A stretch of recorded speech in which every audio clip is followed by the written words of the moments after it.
मेरी और सायरा की शादी को तकरीबन 1 साल हो चुका था। शुरू के चंद महीने में हम लोग बहुत खुश रहे, लेकिन न जाने फिर ऐसा क्या हुआ कि मेरी बीवी चिड़चिड़ी और उदास रहने लगी। वो अक्सर बात बात पे नाराज हो जाया करती और अक्सर ख्यालों की दुनिया में मगन रहती। वो इंतहाई जिद्दी और चिड़चिड़ी भी हो चुकी थी, लेकिन मुझे कुछ भी समझ ना आ रहा था कि आखिर हमारी हंसती खेलती जिंदगी को किसकी नज़र लग गई है। फिर यूं हुआ कि अचानक एक रात सायरा की चीखों से मेरी जाग हो गई और मैं हड़बड़ाकर उठ बैठा। मैंने फौरन ही टेबल पर पड़े हुए लैंप को ऑन किया तो क्या देखता हूँ, सायरा नीचे फर्श पर पड़ी हुई है और दर्द से चिल्ला रही है। उसकी हालत देखकर यह अंदाज़ा लगाया जा सकता था कि उसके पेट में उठने वाला दर्द इंतहाई शदीद था। हमारी शादी को उस वक्त 6 माह गुजर चुके थे और डॉक्टर ने भी सायरा के माँ बनने की तस्दीक कर दी थी। मैं बहुत खुश था कि हमारे घर में तकरीबन 8 से 10 साल कोई औलाद हो रही है, क्योंकि इससे पहले मेरे 2 भाइयों के यहाँ भी अब तक कोई औलाद ना हुई थी। मेरे ख़ानदान को अब एक वारिस की ज़रूरत थी। खसूसन मेरे वालिदैन ने बहुत दुआएं और मन्नतें मानी थीं। मैं दिल ही दिल में बहुत खुश था कि ये सब उन्हीं की दुआओं का नतीजा है कि अल्लाह मुझे औलाद से नवाज रहा है। बेशक सायरा काफ़ी दिनों से चिड़चिड़ी ज़रूर हो गई थी, लेकिन फिर भी मैंने अपनी तवज्जो उससे ज़रा भी ना हटाई थी। मैं उसका हमेशा ख्याल रखता था और माहाना चेकअप भी कराता था। लेकिन न जाने इस रात क्या हुआ था कि अचानक सायरा की तबीयत ख़राब हो गई थी। वो मुसलसल दर्द से चिल्ला रही थी। उसकी ये कैफियत देखकर मैं फ़ौरन ही अपने बिस्तर से उठ गया और घड़ी की जानिब देखने लगा। ये शायद रात के 12 का वक्त होगा। मैंने जल्दी से अपनी गाड़ी निकाली और सायरा को लेकर हॉस्पिटल जा पहुंचा। उस वक्त नाइट ड्यूटी पर तकरीबन 2 से 3 डॉक्टर मौजूद थे। मैंने जल्दी ही सायरा को गाड़ी से निकाला और अपनी बाहों में उठाकर सीधा हॉस्पिटल में जा पहुंचा। दर्द की शिद्दत की वजह से सायरा अब बेहोश हो चुकी थी। डॉक्टर्स ने सबसे पहले सायरा को होश में लाया और फिर उसके बाद उसका ट्रीटमेंट शुरू किया। उस रात उसकी ये हालत देखकर मैं बहुत परेशान था। होश में आने के बाद वो मुझे पागलों की तरह घूर रही थी। डॉक्टर ने सबसे पहले उसका ब्लड प्रेशर चेक किया और उसके बाद उसे पेन किलर का इंजेक्शन दे दिया। सायरा की तबीयत अब आहिस्ता आहिस्ता संभलने लगी थी। थोड़ी ही देर बाद एक लेडी डॉक्टर कमरे में दाखिल हुई और उन्होंने मुझे बाहर जाने का इशारा किया। उनका इशारा समझते ही मैं कमरे से बाहर निकल गया। थोड़ी ही देर में सायरा का अल्ट्रासाउंड भी हो चुका था।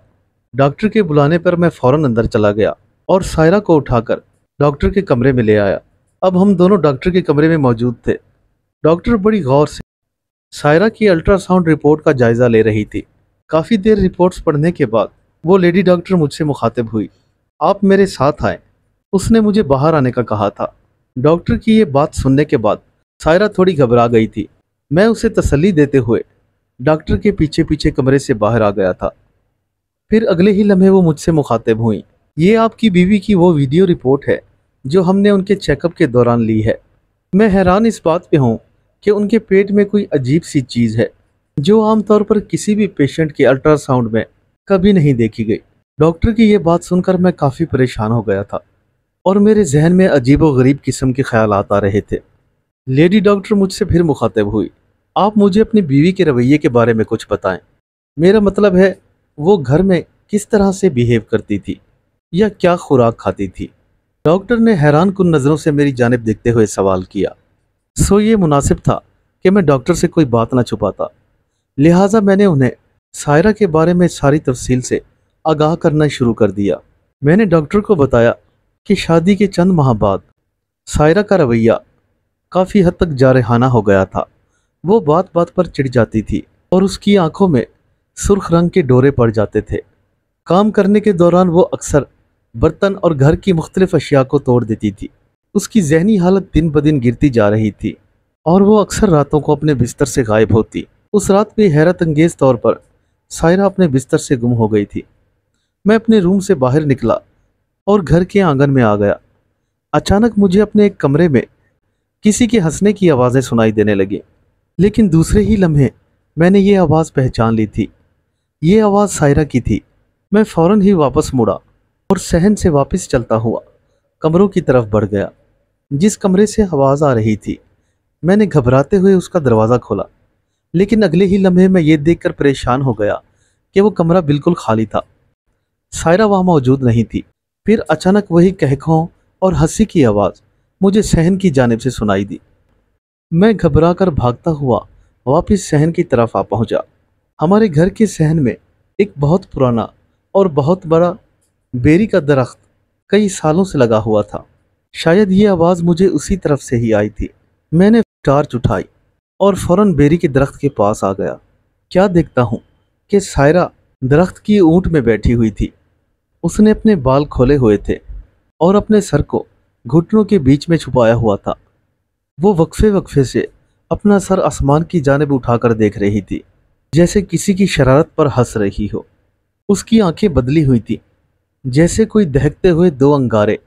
उसकी ये हालत देखकर मैं थोड़ा घबरा गया था, लेकिन अगले ही लम्हे मैंने थोड़ी हिम्मत की और सायरा को पुकारा, सायरा, सायरा तुम यहाँ क्या कर रही हो?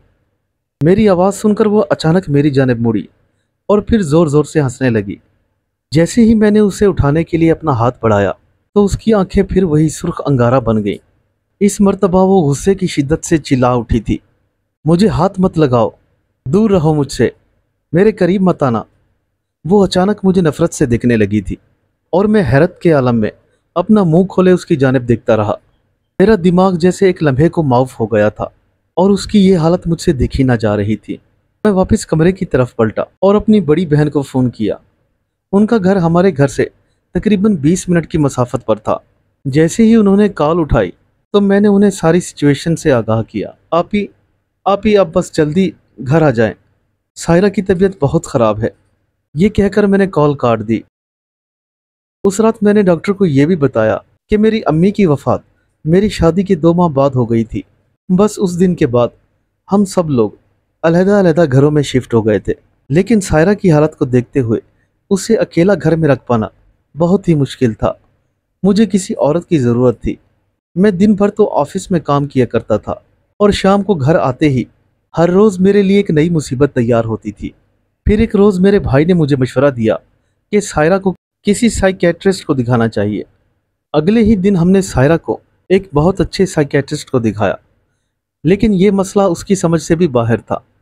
मेरी परेशानी जूं की तूं थी। भला अकेले घर में अब सायरा को कौन संभालेगा? मुझे दिन रात ये परेशानी खाई जा रही थी। फिर मेरे जहन में अचानक एक ख्याल आया, क्यों ना किसी आया की मदद ली जाए। सो अगले ही दिन मैंने अखबार में एक आया की खिदमत लेने के लिए इश्तिहार दे दिया। फिर एक दिन एक लड़की मेरे ऑफिस आई। उस लड़की की तालीमी काबिलियत बैचलर थी और देखने में भी वो काफ़ी शरीफ मालूम होती थी। मैंने एक माकूल सैलरी पर उसे अपने पास जॉब पर रख लिया था। इस लड़की का नाम बानो था।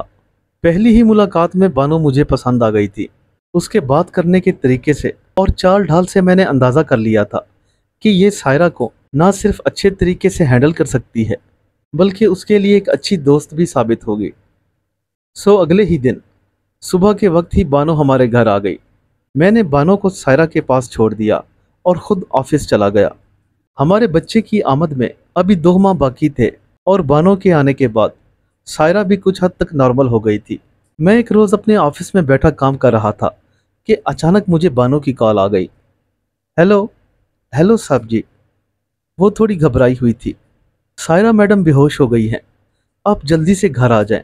ये सुनकर मैं कदरे परेशान हो गया और अपनी सारी मीटिंग्स कैंसिल कर फ़ौरन घर की तरफ निकल पड़ा। जब मैं घर आया तो सायरा बेड पर बेहोश पड़ी हुई थी और बानो उसके हाथ पांव मल रही थी। मैंने जल्दी से डॉक्टर को फ़ोन किया। डॉक्टर ने घर आकर सायरा का ट्रीटमेंट किया और वो नॉर्मल हो गई। ये स्टोरी डॉक्टर को सुनाते सुनाते अचानक मेरी आंखों में आंसू आ गए थे। डॉक्टर ने मेरे कंधे पर हाथ रखा और मुझे तसल्ली दी। साहिल साहब, आप परेशान ना हो, आपकी बीवी प्रेग्नेंट है, इसका ख्याल रखें। इतना कहकर उसने एक नुस्खा मुझे पकड़ा दिया और मैं सायरा को लेकर घर आ गया। फिर यूं हुआ कि अचानक 1 माह बाद फिर से सायरा की तबीयत ख़राब हो गई। मैं और बानो उसे फ़ौरन हॉस्पिटल ले गए। उस रात सायरा ने एक बच्चे को जन्म दिया। हम लोग बहुत खुश थे कि हमारे घर में भी औलाद आ चुकी है, लेकिन अगले ही लम्हे मेरी खुशी पर उस वक्त पानी पड़ गया जब उस बच्चे को उठाकर मेरे पास लाया गया। ये एक निहायत अजीबो गरीब किस्म का बच्चा था।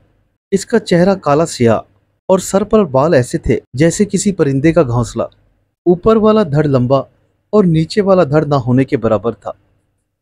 इसके जिस्म पर काले सियाह और खासे लंबे लंबे बाल थे और उसकी आंखें नॉर्मल इंसानों से कुछ बड़ी थी और ऊपर की जानिब खड़ी हुई थी, जैसे एक बिल्ली की आंखों में एक लाइन सी होती है। देखने से साफ मालूम हो रहा था कि ये आंखें किसी इंसान की तो नहीं हो सकती। मैंने घबराकर अगले लम्हे उस बच्चे को नर्स को वापस कर दिया था, लेकिन मेरी हैरत में उस वक्त शदीद इजाफा हो गया जब अगले 4 घंटों में वो बच्चा इंसानी आवाज में बोलने लगा। हम जैसे ही उसे हैरान होकर देखते तो वो हमारी कैफियत को समझकर हम पर हंसने लगता था। डॉक्टर ने जब सारी सिचुएशन समझ ली तो उसने हमें फौरन डिस्चार्ज कर दिया। अब हम अपने घर वापस आ चुके थे। वो बच्चा अब दिन ब दिन बड़ा होता जा रहा था और सायरा उससे अपना दूध देने से कतराती थी, क्योंकि दूध देने के दौरान उसने कई मर्तबा सायरा को जख्मी कर दिया था। खैर, इस मुश्किल वक्त में बानो हमारे बहुत काम आई। उसने बच्चे की तमाम तर जिम्मेदारी खुद पर ले ली थी। फिर यूं हुआ कि चंद दिनों बाद उस बच्चे ने दूध पीना बंद कर दिया। वो कुछ भी खाता पीता ना था, बस सारा दिन घर के कोने में बने हुए एक कमरे में छुपा रहता। सायरा की डिलीवरी को 20 दिन गुजर चुके थे, मगर वो अब तक स्ट्रेस में थी। बेशक ये बच्चा हमारा था, मगर वो नॉर्मल न था, क्योंकि उसने अपनी पैदाइश के बाद ही फौरन चलना और बोलना शुरू कर दिया था। न जाने क्यों मेरे दिल में एक शक सा जन्म लेने लगा। मुझे ऐसा लगने लगा जैसे सायरा मुझसे कोई बात छुपा रही हो। वो तमाम दिन भर अपनी ही सोचों में मशगूल रहती। मैं जब भी उसे मुखातिब करता तो वो मुझे इग्नोर कर देती। न जाने ऐसी क्या बात थी जो उसे अंदर ही अंदर से खाई जा रही थी। एक शाम मैं अपने ऑफिस से वापस आ रहा था और सड़क पर शदीद ट्रैफिक जैम था। अचानक ही मेरी नज़र फुटपाथ के एक किनारे पर जा पड़ी। शायद एक बुजुर्ग आदमी ने मुझे गाड़ी रुकने का इशारा किया था, लेकिन अगली ही नज़र में मैंने उन्हें पहचान लिया था। ये मौलवी इमाम बख्श साहब थे, जो गालबन हमारे घर के आसपास ही कहीं रहते थे। मैंने अपनी गाड़ी उनके करीब ले जाकर रोक दी। वो एक निहायत नेक, मिलनसार और बुजुर्ग आदमी थे। उन्हें देखते ही मुझे अपने दादा अबू की याद आ जाया करती थी। मैंने जैसे ही गाड़ी रोकी तो उन्होंने आगे बढ़कर गाड़ी का दरवाज़ा खोल लिया और मेरे साथ फ्रंट सीट पे बैठ गए। मैंने उनसे मुसाफा किया और उनका हाल चाल पूछने लगा। बस बेटा, क्या पूछते हो, ये बुढ़ापा भी किसी अजाब से कम नहीं। उन्होंने मुस्कुराकर मेरी जानिब देखा। अभी चंद ही दिन पहले मैंने अपना चेकअप कराया है तो डॉक्टरों ने शुगर का बताया है। बस उसी सिलसिले में आज मैं डॉक्टर को दिखाने गया था। काफ़ी दिन से मैं सोच रहा था कि तुमसे मिलूंगा, लेकिन वक्त ना होने की वजह से ऐसा मुमकिन नहीं हुआ। लेकिन खुदा की करनी देखो, आज तुम खुद ही मेरे पास आ गए। ये बात करते हुए वो मुस्कुरा रहे थे, मानो उन्हें मेरी सारी कैफियत का अंदाज़ा पहले से ही मालूम था। बस बस बेटा, यहीं रोक दो, मैंने यहाँ से दवाई लेनी है, फिर मैं खुद ही घर आ जाऊँगा। ये कहकर वो गाड़ी से उतर गए। लेकिन हाँ, याद रखना, कल ज़रूर मेरे घर आना। एक खुदा ही तो है जो इस कायनात के सब राजों को जानता है। तुम्हारे साथ चंद दिनों से जो मसला गुजर रहा है, मुझे उसका बाखूबी इल्म है। बस बिना लापरवाही किए तुमने कल मेरे पास ज़रूर आना है। मेरा दिमाग चकरा रहा था और मैं इस बात पे हैरान था कि बाबा जी को मेरी कैफियत का कैसे अंदाज़ा हुआ। बार बार मेरे जहन में यही सवाल उठ रहा था, लेकिन मैं दिल में खुश भी था, शायद मेरे किसी मसले का हल निकल आए। बस बाबा जी से मिलने के बाद मेरे दिल को एक उम्मीद सी बंध गई और मैं घर वापस आ गया। जैसे ही मैं घर पहुंचा तो मामूल की तरह आज भी एक बुरी खबर मेरा इंतज़ार कर रही थी। घर आते ही उसने मुझे फिर से टेंशन में डाल दिया। वो बहुत खौफजदा थी। सर सर आपका बेटा बहुत ही ख़तरनाक हरकतें करता है। आज उसने दोपहर के वक्त दूसरी मंजिल से जंप लगा दिया, लेकिन मैं ये देखकर हैरान हो गई कि वो नीचे ना गिरा था, बल्कि हवा में ही उसका धड़ इतना लंबा हो गया कि उसके पांव ज़मीन को लग रहे थे। उसकी ये बात सुनकर मैं परेशान हो गया। मानो तुम फिक्र न करो, मैं जल्द ही इस मसले का हल ढूंढ लूँगा, मैंने उसे तसल्ली देते हुए कहा। अगर तुम जाना चाहती हो तो जा सकती हो, मैं अकेले ही अपने मामलात देख लूँगा। मेरी ये बात सुनकर बानो की आंखों में आंसू आ गए। नहीं नहीं सर जी, जिनका नमक खाया जाता है उनके दुख सुख में भी उनका साथी होना चाहिए। आप परेशान ना हो, मैं सायरा बीबी को संभाल लूंगी। उसका ये जवाब सुनकर मुझे कदरे इत्मीनान सा हुआ। ये रात तो खुदा खुदा करके गुजरी। अगले रोज मैं ऑफिस ना गया, बल्कि सीधा बाबा जी के पास जा पहुंचा। वो मुझे देखते ही मुस्कुराए। बेटा, खुदा ने आपको एक इम्तिहान में डाला है, और मैं ये भी जानता हूँ कि आपके घर जो बच्चा पैदा हुआ है वो इंसानी खमीर नहीं है। मैं आपको कुछ दिखाना चाहता हूँ, इसके बाद फैसला आप खुद ही कर लेना। ये कहकर बाबा जी चुप हो गए थे। इंसानी खमीर नहीं है? मैंने अगले ही लम्हे में बाबा जी से सवालिया अंदाज में पूछा। बाबा जी, आपका क्या मतलब है? मैं कुछ समझा नहीं। मेरा बच्चा इंसानी खमीर नहीं, इससे आपकी क्या मुराद है? बेटा, मेरे पास बैठ जाओ। उनकी ये बात सुनकर मैं उनके पास ही बैठ गया। अब अपनी आंखें बंद करो और बिस्मिल्लाह पढ़ लो। मैंने ठीक वैसा ही किया। अब गौर से सुनो, जैसा मैं कहता जाऊं उसको अपने दिमाग में लाओ।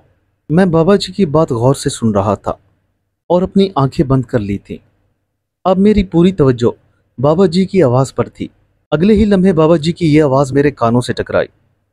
तुम एक वीरान जंगल में हो। जंगल में सब कुछ खुश्क और खिजानुमा है। अब अचानक हवा चलने लगी है। महसूस करो कि वो हवा ठंडी होती जा रही है। देखो बेटा, देखो, ये हवा तुम्हारे बालों को उड़ा रही है और तुम सायरा को पुकार रहे हो। बाबा जी ने अचानक ही मुझे एक ख्यालाती दुनिया में पहुंचा दिया था, और हकीकतन मैं भी बंद आंखों से वो तमाम मंजर देख रहा था।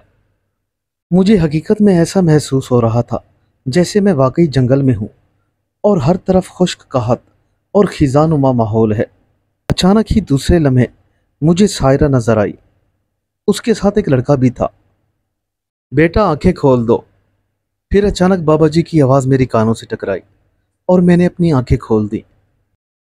बेटा, ख्याल में तुमने जो लड़का सायरा के साथ देखा है वो सायरा के साथ कॉलेज में पढ़ा करता था। पहले पहल तो वो दोनों दोस्त थे, लेकिन आहिस्ता आहिस्ता वो एक दूसरे से प्यार करने लगे थे। चंद ही दिन बाद उन दोनों की मंगनी हो गई थी, लेकिन उन्हें मालूम ना था कि एक लड़का जिसका नाम काशिफ था वो भी दिल ही दिल में सायरा से बहुत मोहब्बत किया करता था। उसने कई बार सायरा को प्रपोज भी किया था, लेकिन सायरा सिर्फ नवीद से प्यार किया करती थी और काशिफ की तरफ कोई तवज्जो ना देती थी। चंद ही दिन बाद नवीद और सायरा की मंगनी हो गई, लेकिन बदमिजाज और अयाश काशिफ को उस दिन के बाद नवीद से दुश्मनी हो गई थी। उसने सायरा को धमकी दी थी कि वो नवीद को छोड़कर या तो उससे कोर्ट मैरिज कर ले या फिर ये मंगनी तोड़ दे। मैं बाबा जी की बातों को सुनकर काफ़ी हैरान था। आखिर उन्हें यह सब कैसे मालूम हो गया था, और क्यों सायरा ने आज तक मुझे किसी भी हकीकत से आगाह ना किया था। खैर, जो भी हुआ, मैं आहिस्ता आहिस्ता हकीकत की तह तक पहुंच रहा था। मैं अभी इन्हीं ख्यालों में खोया हुआ था कि बाबा जी फिर मुझसे मुखातिब हुए। बेटा, इसके बाद काशिफ ने चंद गुंडों की मदद से नवीद को मौत के घाट उतार दिया और खुद फरार हो गया। पुलिस ने उसे ढूंढ निकाला और उसे सजाए मौत हो गई। काशिफ मर तो गया था, लेकिन उसने मर के भी चैन ना पाया था। उसकी बदरूह अब भी सायरा के पीछे पड़ी हुई थी। बस बेटा, अब इसके आगे बताना मुझे मुनासिब नहीं लग रहा। बेहतर है तुम अपनी बीवी के पास चले जाओ और उसी से ही बाकी वाकया पूछो। इतना कहकर बाबा जी चुप हो गए और मैं उनसे रुखसत लेकर वापस घर आ गया। घर आते ही मैं सीधा सायरा के पास चला गया।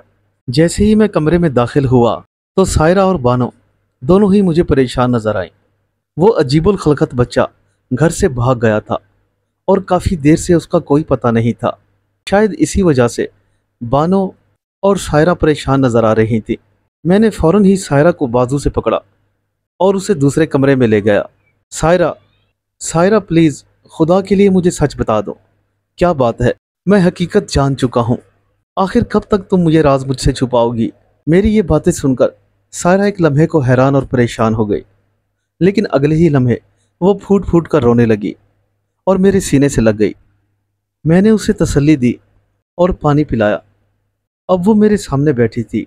मैं उस रोज़ बाथरूम में नहा रही थी کہ अचानक मुझे एहसास हुआ कि कोई मुझे कनखियों से देख रहा है।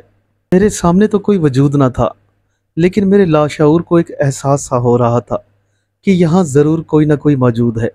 फिर मैं जब शावर लेकर अपने कमरे में आई, तब भी मुझे यही एहसास हुआ। उस दिन आप ऑफिस से ज़रा लेट हो गए थे। मैं आपका इंतज़ार करते करते सो गई। फिर अचानक मुझे यूँ महसूस हुआ कि कोई मेरी गर्दन पर हल्का सा दबाव डाल रहा है। मुझे ऐसा लगा जैसे कोई मुझे मारना चाहता हो, लेकिन अगले ही लम्हे मुझे अपने दोनों बाजुओं पर किसी की गिरफ्त महसूस हुई। फिर दूसरे ही लम्हे मुझे अचानक अपने वजूद पर किसी इनविजिबल चीज़ का एहसास होने लगा और उसके बाद मैं बेहोश हो गई।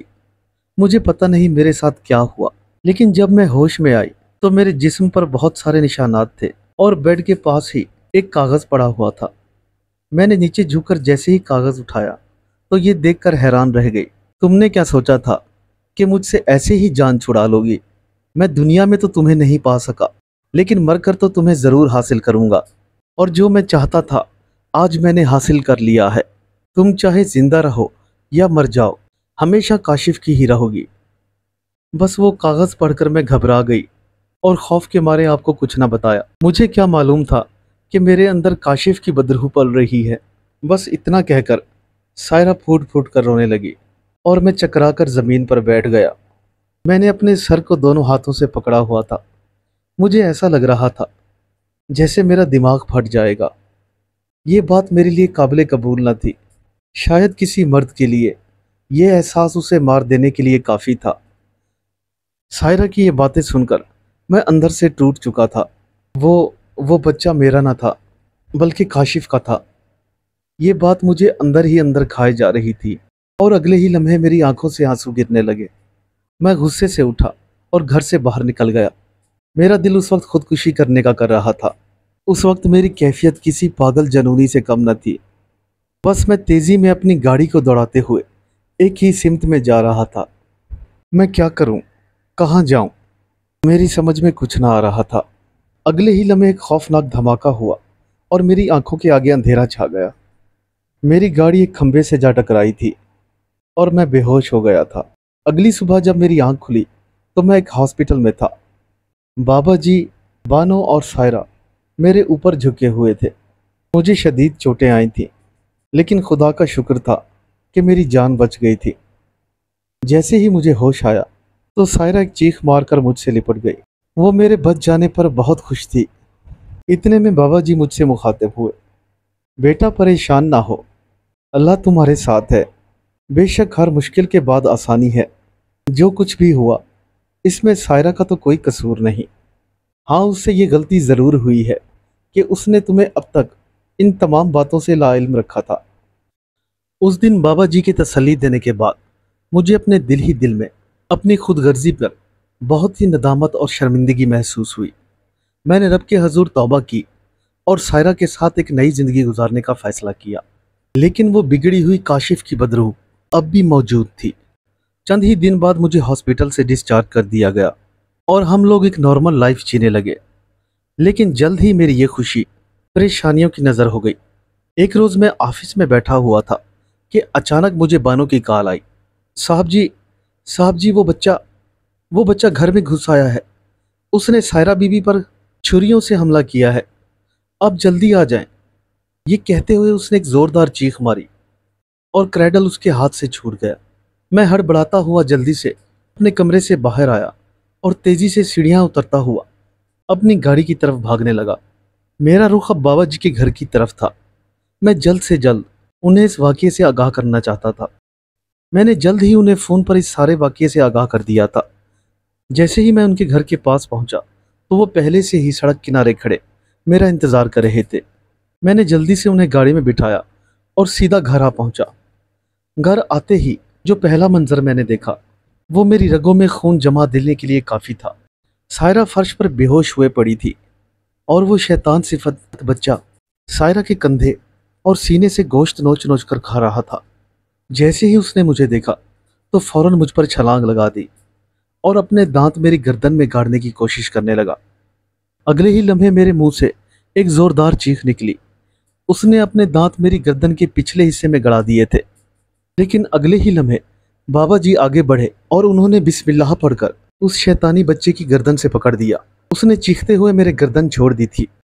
वो बाबा जी के चेहरे पर अपने पंजे गाड़ते हुए उन्हें झटक कर नजरों से ओझल हो गया था। मैंने दर्द से कराहते हुए बाबा जी को देखा। उनके चेहरे से भी खून टपक रहा था। वो बच्चा नहीं बल्कि एक बहुत ही शैतानी और ताकतवर बला थी। बाबा जी ने फौरन ही अपनी आंखें मूंदी और दिल ही दिल में पढ़ाई करने लगे। जैसे जैसे वो पढ़ाई करते जा रहे थे वैसे वैसे ही कमरे में चीखों की आवाज़ गूंजने लगी थी। हमें मालूम न था कि वो शैतानी बदरूह हमारे बेड के नीचे ही कहीं जा छुपी थी। वो शायद फिर से हम पर हमला करने की ताक में था। जैसे ही बाबा जी ने पढ़ाई शुरू की तो वो बेड के नीचे से अपना शैतानी मकरूह चेहरा निकालते हुए एकदम से बाहर निकल आया। साफ जाहिर था कि कलामे इलाही शैतानियत पर भारी पड़ चुका था और वो इसी खौफ से अब हम पर दोबारा हमला करने लगा था।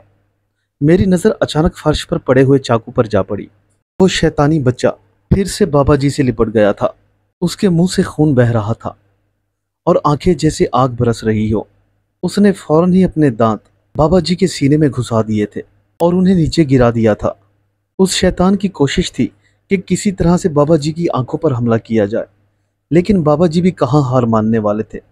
वो भी अपनी पूरी कुव्वत से उस बला का मुकाबला कर रहे थे।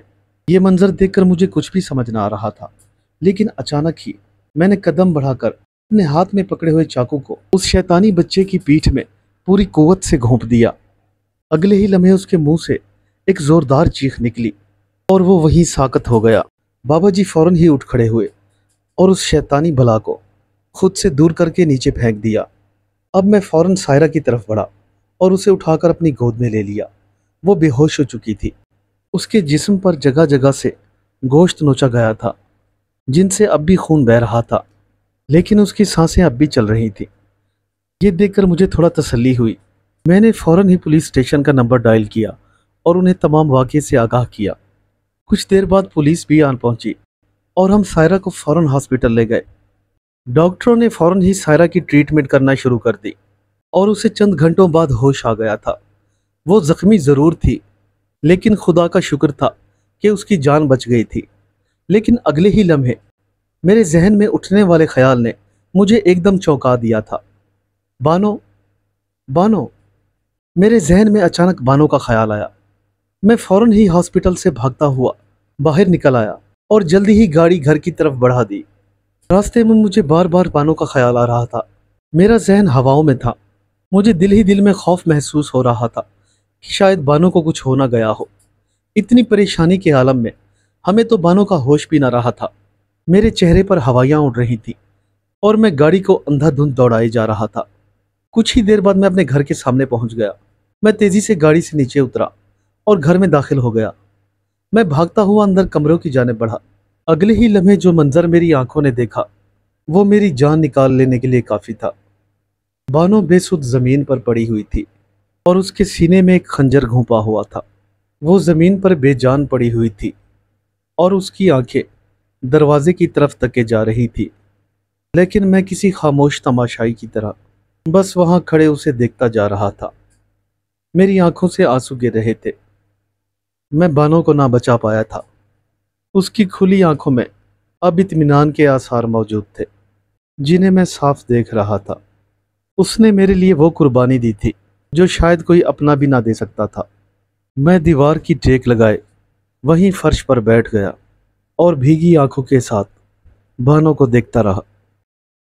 उसने हमें तो बचा लिया था, लेकिन खुद कुर्बान हो गई। आज भी जब मुझे बानो की याद आती है तो मेरी आंखें अक्सर भीग जाती हैं। उम्मीद करता हूँ मेरे दोस्तों को आज की कहानी पसंद आई होगी। कहानी अच्छी लगी हो तो अपने दोस्तों के साथ शेयर करना ना भूलें और चैनल पर नए आने वाले दोस्तों से रिक्वेस्ट है, चैनल को ज़रूर सब्सक्राइब कर लें। मिलते हैं कल एक नई कहानी के साथ। तब तक के लिए अल्लाह हाफिज़।